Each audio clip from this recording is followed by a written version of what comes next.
If the surfactant chemicals from the detergent are left behind on the counter, they actively neutralize the active ingredients in the sanitizer. Wait, really? They cancel each other out? They chemically react with each other and render the sanitizer completely inert. So it's like sending your army into battle, but your own artillery is wiping them out before they even reach the enemy. Precisely. If you don't rinse the detergent away completely with clean water before applying the sanitizer, you are just spraying useless neutralized liquid on the counter. And the bacteria survive. You might think the table is safe, but the bacteria will survive and continue to multiply. It is chemical warfare, and it requires strict sequential precision. That is fascinating. You are literally orchestrating sequential chemical reactions on a stainless steel table. And speaking of precision, before we leave the realm of safety and pathogens, there is one more foundational rule that deals with time and organization. Ah, FIFO. FIFO. First in, first out. It is the golden rule of kitchen inventory management. The manual states that the very first step in implementing the FIFO rule is placing the date of receipt on food supplies the absolute moment they are received. Yes. The logic provided is so simple but crucial. You cannot possibly know what came first in if you don't write the date on it immediately. Think about a massive walk-in refrigerator. It's essentially a chronological filing cabinet. Let's say you have a delivery of 5 gallons of fresh milk on Monday and another delivery of 5 gallons on Wednesday. By Friday, when a cook walks into that fridge, they just see a wall of identical plastic jugs.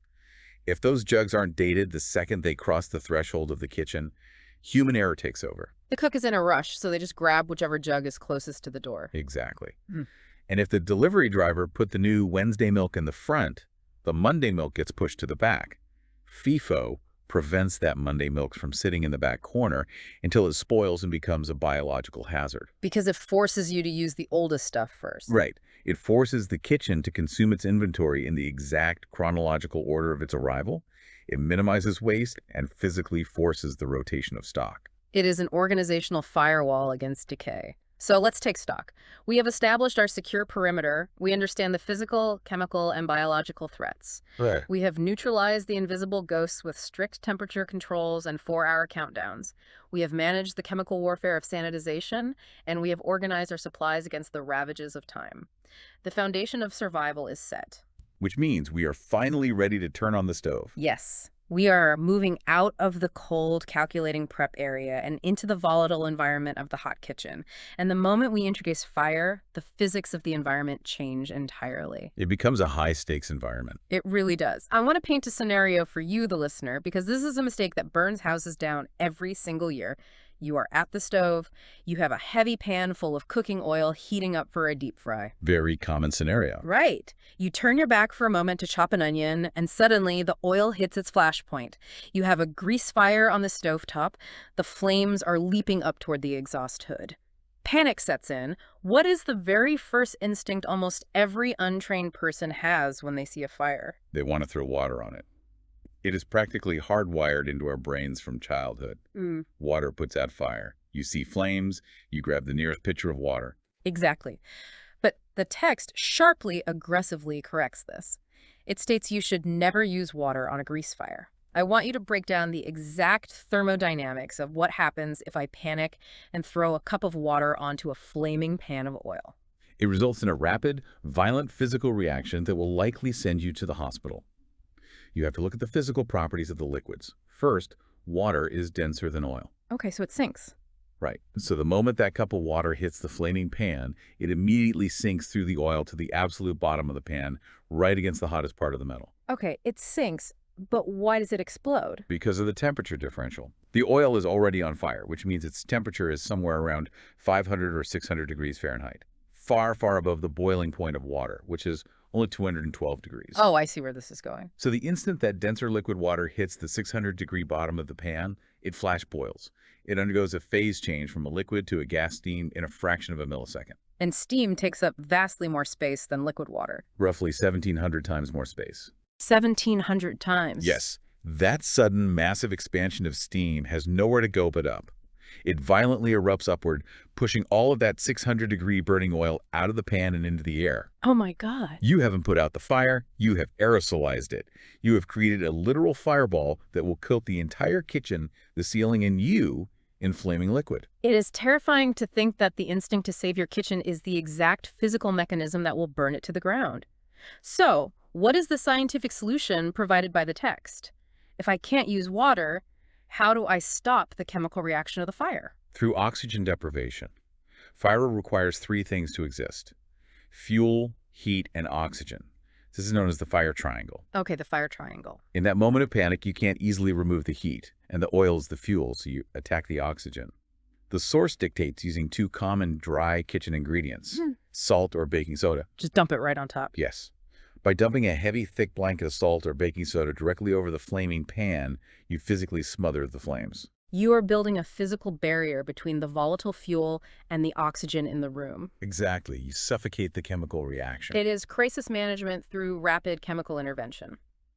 But managing the chaos of the hot kitchen requires not just knowing how to put out fires, but how to operate efficiently so you don't start them in the first place. Prevention is key. Which brings us to one of the most famous concepts in the manual, and really in all of culinary arts: mise en place. It translates roughly from French to putting in place. But to a professional, it is really an entire psychological and physical philosophy of working.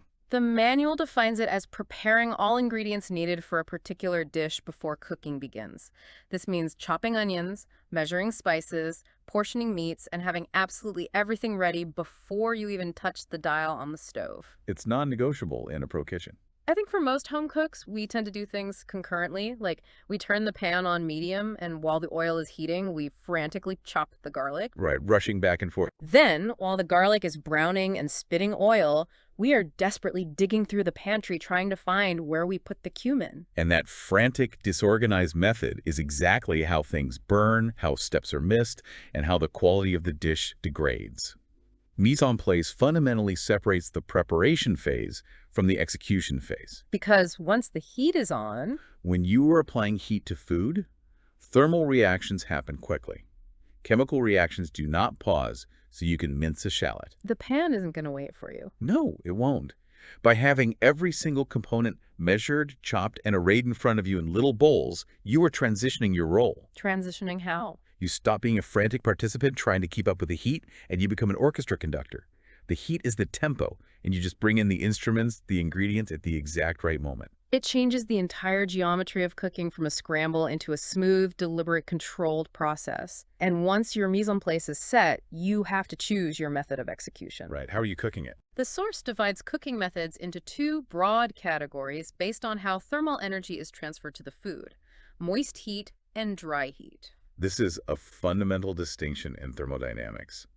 How is the heat traveling from the energy source, the burner, into the proteins and starches of the food? The distinction provided by the text is really interesting. If a method uses water, broth, or steam to transfer heat, it is a moist cooking method.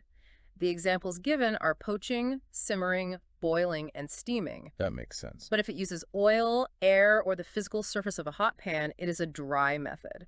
I want to pause here because I think a lot of people get confused by this. It throws people off all the time. Oil is a liquid.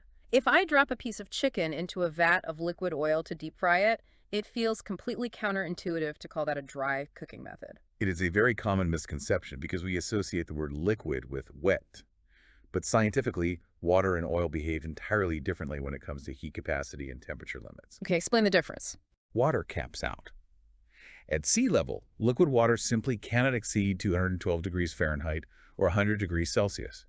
Once it hits that exact point, the energy converts it into a gas steam. So it can't get any hotter than that as a liquid. Right, so moist cooking methods are inherently gentle and temperature limited. They max out at that boiling point. Okay, so boiling is actually a relatively low heat cooking method. That's wild to think about. Precisely. Oil, on the other hand, does not vaporize at 212 degrees. Cooking oil can absorb and transfer heat up to 300 or 400 degrees Fahrenheit before it starts to smoke. Wow, so it holds way more energy. When you drop food into hot oil, that intense heat rapidly evaporates the water on the surface of the food, creating a dry, dehydrated, crispy crust through complex chemical reactions like the Maillard reaction. Oh, so it's actively removing moisture from the food. Exactly. That is why oil is categorized with hot air, like roasting in an oven or the dry metal of a grill.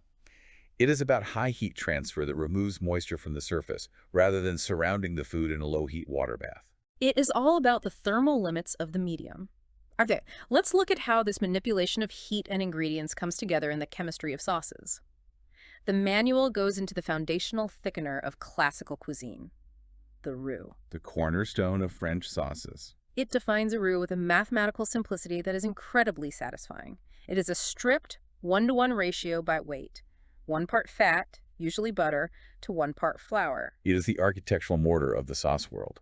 And adhering to that exact 1-to-1 ratio is absolutely critical for the physics of the sauce to work. What happens if I mess up the ratio, if I just eyeball it like I do at home? If you have too much fat, the flour cannot absorb it all.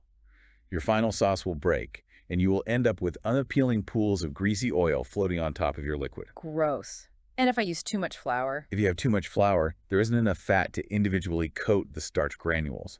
When you add your liquid, those uncoated starches will instantly clump together into tight, dry balls, and you end up with a lumpy sauce that tastes like raw, dusty flour. And the goal, as the text states, is to cook the fat and flour together into a smooth paste before adding any liquid.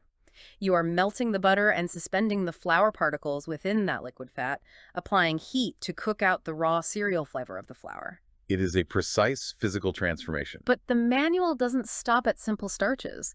It dives into a much more volatile chemical process, emulsification. Specifically, it uses hollandaise sauce as the prime example. Hollandaise is notorious for breaking culinary students. It is incredibly difficult to execute perfectly, but the text breaks it down to its core components: lemon juice, egg yolk, and clarified butter. It's a fascinating flavor profile. Hollandaise is rich, heavy, yellow, and tangy.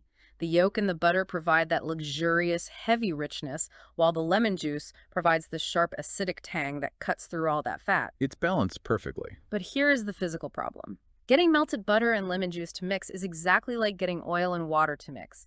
They naturally chemically repel each other. They do. They are fundamentally incompatible liquids. Yeah.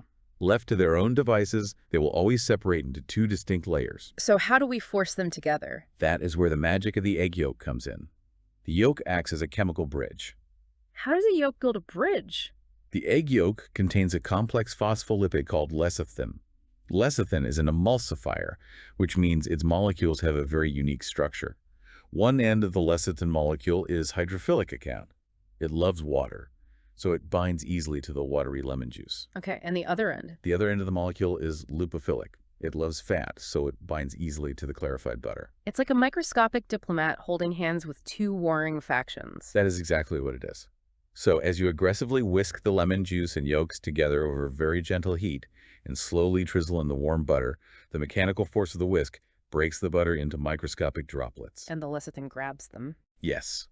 The lecithin instantly surrounds those droplets, holding the fat in one hand and the watery acid in the other, binding them together into a stable, creamy, thick suspension that shouldn't naturally exist. It is a chemical magic trick performed through physical exertion. And speaking of the chemical power of eggs, let's talk about the egg white. Okay. I have a question about something that has baffled me every time I try to make brunch at home. When you are making a poached egg, why on earth do you ruin a pot of perfectly good simmering water by pouring pungent sour vinegar into it? It's a classic trick. It seems totally counterintuitive to make your cooking water taste like acid when you want a delicate, neutral-tasting egg. It does seem strange to compromise the flavor of the water. But the vinegar has absolutely nothing to do with flavor. It is a chemical tool used purely to manipulate the physical structure of the proteins in the egg white. The text explains that you use vinegar or any acidic ingredient to facilitate the coagulation of the egg white. What does that actually mean on a microscopic level? Think about the structure of a raw egg white. It is mostly water with loosely bundled proteins floating in it. They're like loosely wound balls of yarn. Okay, balls of yarn. When you crack an egg into a pot of hot water, that loose white naturally wants to spread out. It wants to disperse into a chaotic, messy, wispy cloud. Right, it turns into egg drop soup instead of a neat little package. Exactly.